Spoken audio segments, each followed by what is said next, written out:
The killers did their worst, but by the will of the goddess, they could not bring us. Aloy, how kind of you to spend a moment with me before you depart.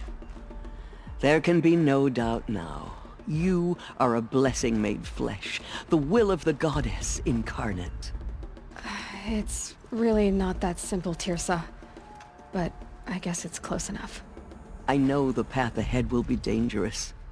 To kill a metal devil sounds impossible, but I believe in you. Thank you. The Nora have suffered terrible losses, Tirsa. What's to become of them now? That will be for the goddess to decide. Only she knows the future. For the moment, my sister matriarchs and I will see to the wounded. And as I promised, anyone who wishes to join you at Meridian, we will declare seekers. I think for the time being, we should remain here in the mountain, close to the goddess. That might be best. If nothing else, it's a defensible position. Tirsa, I want to know Rost's story. Why he was made an outcast. He never told me, said he took an oath of silence. What did he do? Oh. Yes, that. What crime did he commit? I will tell you if you wish. But it is a long story. Are you sure you want to hear it now? Of course I want to hear it. Tell me. Rost never committed any crime. He was an outcast by choice. What? What do you mean? Many years ago, before the derangement, before the Red Raids, a band of murderous outlanders, 12 in number, struck without warning. At Mother's Vigil, they took hostages, and then pressed on, headed for Devil's Thirst. Mother's Vigil? Where's that? You would know it as the Forsaken Village, near the Karja border. But at the time, many families lived there.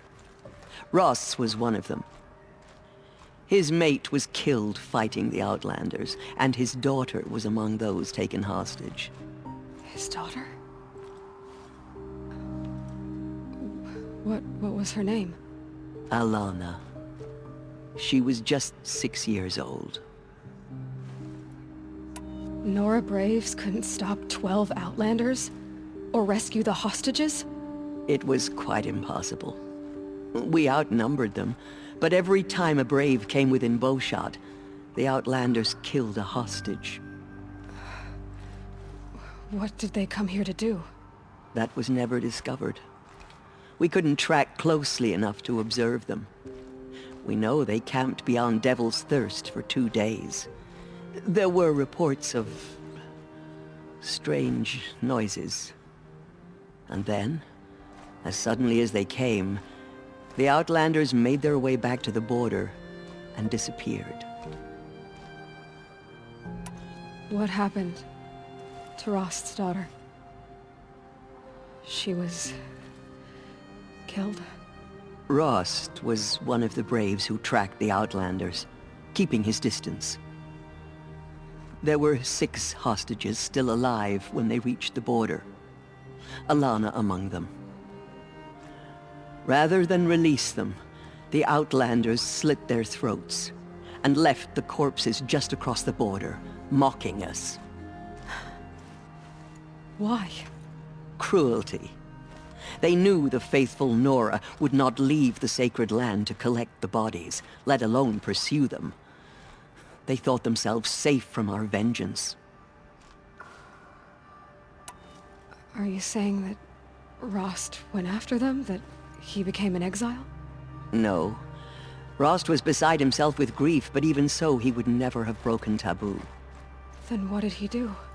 He called upon the most terrible and secret rite of the Nora tribe. He begged to be made a Death Seeker.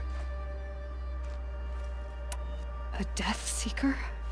What is that? One who dies to go seeking, and in seeking, brings death to others. The ritual drags the spirit from one's body, releasing it to All Mother's care. The heart beats, the mind thinks, but the spirit has moved on. I don't understand. Rost went after the Outlanders, but his spirit never left. It remained here with All Mother. He gathered the bodies of the slain and returned them. And then he set out in pursuit, not as an exile, but a weapon of vengeance. A barbed arrow shot from a bow, never to return. But Rost did return. Yes. A full year later, and terribly wounded. He collapsed at the border of the sacred land. A hunting party came upon him. He was delirious, in agony. By law, he should have died where he lay. But one of the hunters broke taboo, and reaching across the border, she dragged him to our side.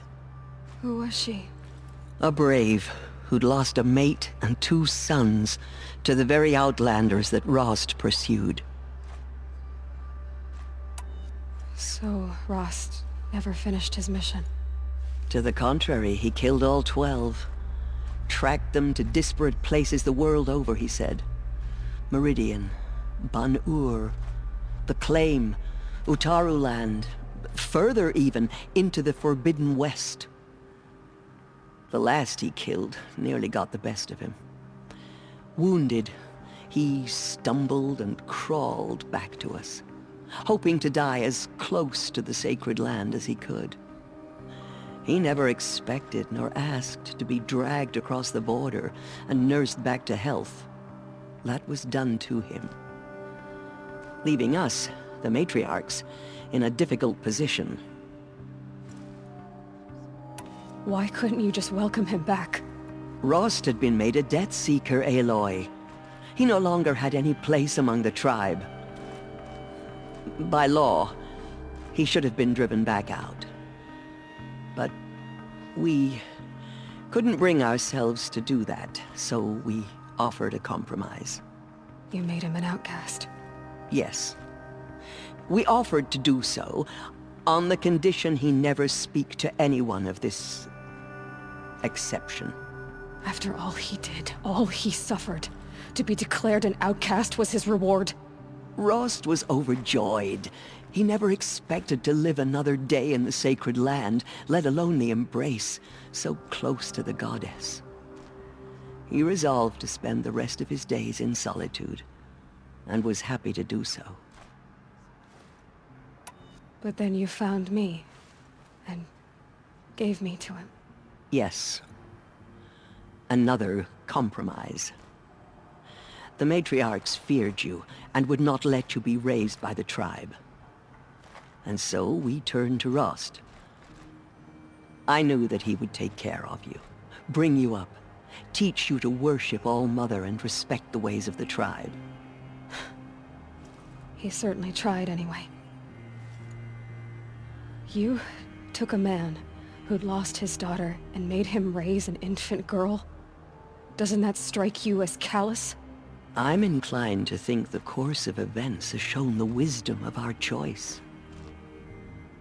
And I'm quite certain that from the moment he laid eyes on you, he saw you as a gift, and never a burden.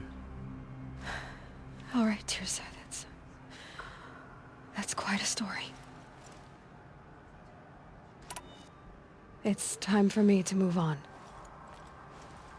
I thank you for doing what you could to help me through the years, and for telling me Rost's story. I wish I could have done more, but I am just one woman. As am I. No need to sell ourselves short. Oh, thank you, Aloy. I will pray for you. Okay, I guess it can't hurt. Just as All Mother struck down the metal, her anointed will cleanse the land of